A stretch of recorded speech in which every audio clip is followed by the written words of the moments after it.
अस्सलाम वालेकुम जी, मेरा नाम फ़ारूक मलिक है और आज हम आपके सामने एक ऐसी स्टोरी लेके आए हैं, बहुत ही दर्द भरी, बहुत ही एक अफसोसनाक बात है। बहावलपुर में ये जावेद कॉलोनी का इलाका है जहाँ पर एक मामू ने अपने भांजे को बाहर भिजवाने के लिए, आउट ऑफ कंट्री कमाने के लिए उसे एक वीज़ा दिया। वीज़ा जो है 2 नंबर निकल चुका। उसके बाद अब इस वक्त हमें उनके घर वालों ने बताया कि 7 साल हो गए हैं, अभी तक वो जो लड़का है वो बाहर इस वक्त फंसा हुआ है। अब वो पाकिस्तान भी नहीं आ सकता। अब जिस तरह से हालात हो गए हैं, ये अब घर की हालत भी आपको दिखाएंगे। अभी अंदर चलते हैं, आपको दिखाते हैं कि किस तरह से हालत है उनके घर की।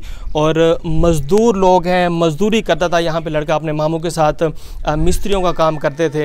ये घर की हालत देख सकते हैं कि उनका मकसद ये था कि हम अपने बेटे को बाहर भेजेंगे तो उनके हालात जो हैं वो बेहतर हो जाएंगे, कुछ हालात बेहतर होंगे।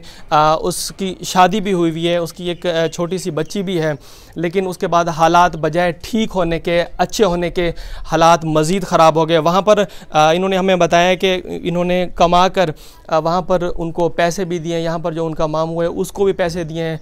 अब जब उनकी बात होती है तो वो कहते हैं कि वीज़ा जो है वो एक्सपायर हो चुका है, ब्लॉक हो चुका है, ब्लैक लिस्ट हो चुका है। अब वो लड़का जो है वो अपने घर नहीं आ सकता। तो यहाँ पर उसके फैमिली मेम्बरान हैं, उनसे हम बात करेंगे कि असल हकीकत क्या है, हुआ क्या है उनके साथ, अब वो किस तरह से परेशान हैं, अब उनके मुतालबात क्या हैं हुकूमत वक्त से कि उन्होंने जिस मकसद के लिए अपने बेटे को भेजा था मकसद पूरा नहीं हो सका, बजाय इसके कि उनके हालात ठीक होते, हालात मज़ीद ख़राब हो गए। तो ये उनके भाई हैं। भाई ने बताइएगा क्या हुआ है, आपका भाई कब से गया है और अब वो क्या कह रहे हैं, जो खुद आपके भाई? 2013 में मेरा भाई मेरे मामू ने कहा था कि आप बाहर चले जाएं और आपके घर के हालात अच्छे हो जाएंगे। मेरे भाई ने एक दो दफ़ा मना किया। मेरे मामू ने कहा नहीं, आप चले जाएं, आपके माली हालात अच्छे हो जाएंगे। अच्छा, उन्होंने ज़बरदस्ती कहा कि लाजमी बाहर चले जाओ, आपके हालात ठीक हो जाएंगे? हाँ जी, 3-4 दफ़ा कहा। फिर वो मामू थे, उस्ताद थे, फिर उनका कहना मानना पड़ा मेरे भाई को। तो वीज़ा कहाँ से लेके दिया? उन्होंने अपने दोस्त से लेके दिया वीज़ा। आपके मामू का जो दोस्त है वो उन्होंने वीज़ा दिया। तो ये उनकी वालदा भी हमारे साथ मौजूद हैं। अम्मा दसाओ कितना अरसा थी तुम्हारे पोत्र गए को हुण क्या आदे गाल थी ने तोरी? मेरे बच्चे को 7 साल थी गए, मेरे बेटे को 7 साल थी गए। मेरा बेटा वीज़े फंस गए, ओमान फंस गए। मैं परेशान हाँ, प्यो माँ परेशान, ऐसे भेड़ी भिरा परेशान, बीवी बच्चे परेशान। हुकूमत तो दरख्वास्त करनी पिया, हुकूमत मेरे बेटे को मेहरबानी वापसी पाकिस्तान भेजन। ये जी उनकी वालदा हैं और उनका कहना है हुकूमत वक्त से मुतालबा है कि हुकूमत वक्त अपने इनके बेटे को वापस लेके आए। 7 साल हो गए हैं और इनके भाई हैं जो कि उस लड़के के मामू हैं, उन्होंने भिजवाया। और अब इनका ये कहना है कि वो कहते हैं कि मैं उन्हें क्यों बुलाऊं, मैं इस चीज़ का ज़िम्मेवार नहीं हूँ, मेरा मकसद था सिर्फ भिजवाना। छोटी बच्ची भी हमारे साथ मौजूद है। बेटा क्या नाम है आपका? ज़ेबा। ज़ेबा इनका नाम है। जब इनके वालिद साहब बाहर गए थे, इनकी उम्र थी सिर्फ 2 साल। तो अब क्या कहना चाहोगे हुकूमत वक्त से कि क्या आपका मुतालबा है आपने आपके बाबा को वापस लेके आए? मैं हुकूमत से कहती हूँ कि मेरे पापा वापस ला दें। एक छोटी सी बच्ची है, अब अंदाज़ा लगा सकते हैं कि सिर्फ 2 साल इसकी उम्र थी, अब 7 साल हो गए हैं इसके वालिद साहब को गए हुए। तो उनके वालिद साहब भी उनके मौजूद हैं हमारे साथ। अंकल जी क्या आखना चाहो हुकूमत वक्त को, क्या थी ये तुम्हारे नाल? बस जो कुछ भी हो गए बेहतर हो गए। बहरहाल मेरा बच्चा वापस आ जाए, हुकूमत से मेरी अपील है। मेरा बच्चा बहुत परेशान है और भाई भी परेशान है, मेरी पोती भी परेशान है। जो फ्रॉड हो गया लेकिन वापस आ जाए। जो कुछ भी हुआ है कुछ समझ नहीं आती हमें। तो आपने किसी से बात की है, वो क्या कहते हैं कि वो क्यों नहीं आ रहा, क्या मसला हुआ है, अब किस तरह से वापस आ सकेगा? ये हुकूमत की तरफ से आ सकता है, ऐसे नहीं आ सकता। उधर जिधर भी जाता है वो बोलते हैं आप नहीं जा सकते पाकिस्तान। सफारत खाना में जिस जगह पे जाता है वो बोलते हैं आप नहीं जा सकते। गरीब लोग हैं, पढ़े लिखे भी नहीं हैं और इतनी मालूमात भी नहीं है, इन्फॉर्मेशन भी नहीं है। हमारी उससे भी बात हुई है लड़के से भी, उसका भी यही कहना है कि अब वहाँ की हुकूमत जो है, वहाँ की इंतज़ामिया वो भी यही कहती है कि अब ना तो आप वापस जा सकते हो, ना ही आप किसी किस्म का काम कर सकते हो। तो ये हालात हैं, ये परेशानी है और इनके साथ जो हुआ है, अब हुकूमत को ये चाहिए कि कुछ ऐसे इंतज़ाम करें। इस तरह के और भी काफ़ी सारे केसेस होंगे जो कि लोग यहाँ से गए हैं मुख्तलिफ ममालिक में, वहाँ पर परेशान हैं।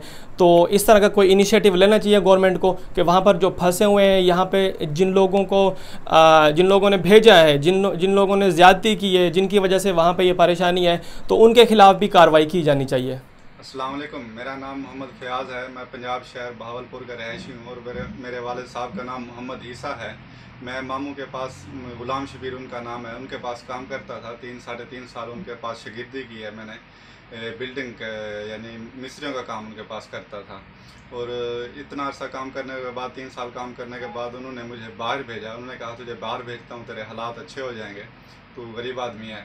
और उन्होंने मुझे वीज़ा लेकर दिया ओमान का। पहले तो उन्होंने मेरे डॉक्यूमेंट्स जो वहाँ बनवाए, मतलब शनाख्ती कार्ड, पासपोर्ट वगैरह। 1 साल तो वो यहाँ मस्कत में पड़े रहे उनके दोस्त के पास। उन्होंने दोस्त से वीज़ा लेना था, वो 1 साल बाद रिजेक्ट हो गया। रिजेक्ट की वजह ये बताई गई है कि ओमान में हड़तालें हैं, हड़तालों की वजह से वीज़ा नहीं निकला, ठीक है ना, इसलिए वीज़ा नहीं निकल रहा। 1 साल बाद उन्होंने, 9 महीना बाद या 1 साल बाद उन्होंने जब वो कागजात पाकिस्तान भेजे तो ये कहा कि इसकी उम्र कम है, उम्र बढ़ाई जाए।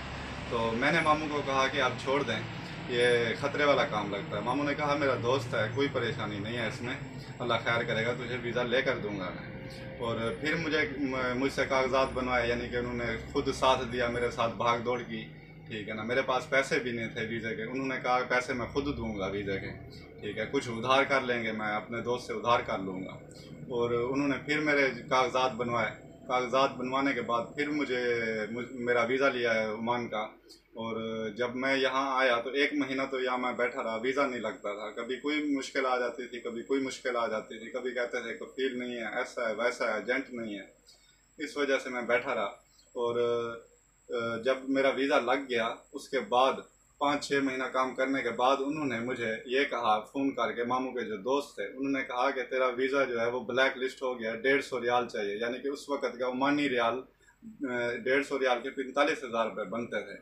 और मैंने उनको कहा कि भाई मेरा जो आपके साथ एग्रीमेंट हो गया है वीज़े का, 2,30,000 में बात हो गई है, ठीक है।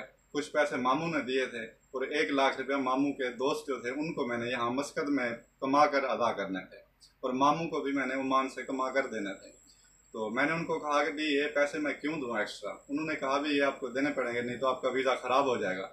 इसलिए मैंने उनको मजबूरी के तहत ये पैसे अदा कर दिए कि मेरा वीज़ा ख़राब ना हो। और 2 साल बाद जब मैं वीज़ा रिन्यू कराने गया तो पता चला मैंने वीज़ा चेक कराया तो पता चला कि वीज़ा पहले से ही ब्लैक लिस्ट है। और मैंने उनसे पूछा इदारे वालों से जहाँ से ये वीज़ा लगते हैं कि मैं पाकिस्तान जाना चाहूँ, ये वीज़ा रिन्यू कराना चाहूँ। उन्होंने कहा ना तो पाकिस्तान जा सकता है अब, ना ही तेरा वीज़ा रिन्यू हो सकता है। मैंने फिर इनसे रब्ता किया, ऐसे ऐसे मेरे साथ क्या हो गया। इन्होंने कहा कि भाई तेरे कफील का नंबर देते हैं, ऐसे वैसे ऐसे चलता रहा। काफ़ी महीनों तक, सालों तक बात चली गई कि उसका नंबर देते हैं। जिसका नंबर दिया कफील का, वो कफील कहता था कि 2 साल बाद नंबर दिया, वो कहता था कि भाई ये मैं तेरा कफील नहीं हूँ। ऐसे मेरे साथ फ्रॉड हो गया और मैं ओमान में फंस गया, ठीक है। मेरी अपील है इमरान खान साहब से और मेरी अपील है वज़ीर आला पंजाब के उस्मान बुज़दार साहब से कि मेरी वतन वापसी का कुछ बंदोबस्त किया जाए, मुझ पर मेहरबानी की जाए। मेरे घर बीवी बच्चे बहुत परेशान हैं, मेरे वालिदैन परेशान हैं, मैं भी यहाँ बहुत परेशान हूँ। छुप के काम कर के बहुत परेशान हूँ। कहीं पे पैसे नहीं मिलते, वीज़ा ना होने की सूरत में काम भी नहीं मिलता। और यहाँ लॉकडाउन की वजह से भी बहुत परेशान हूँ। बहुत साल हो गए हैं, 7 साल से ज़्यादा अरसा हो रहा है मुझे यहाँ ओमान में। तो मुझ पर मेहरबानी की जाए। मेरी दरख्वास्त है वज़ीर आज़म इमरान खान साहब से कि मेरे साथ मदद की जाए। मेरे साथ ऐसे फ्रॉड हो गया है। शुक्रिया।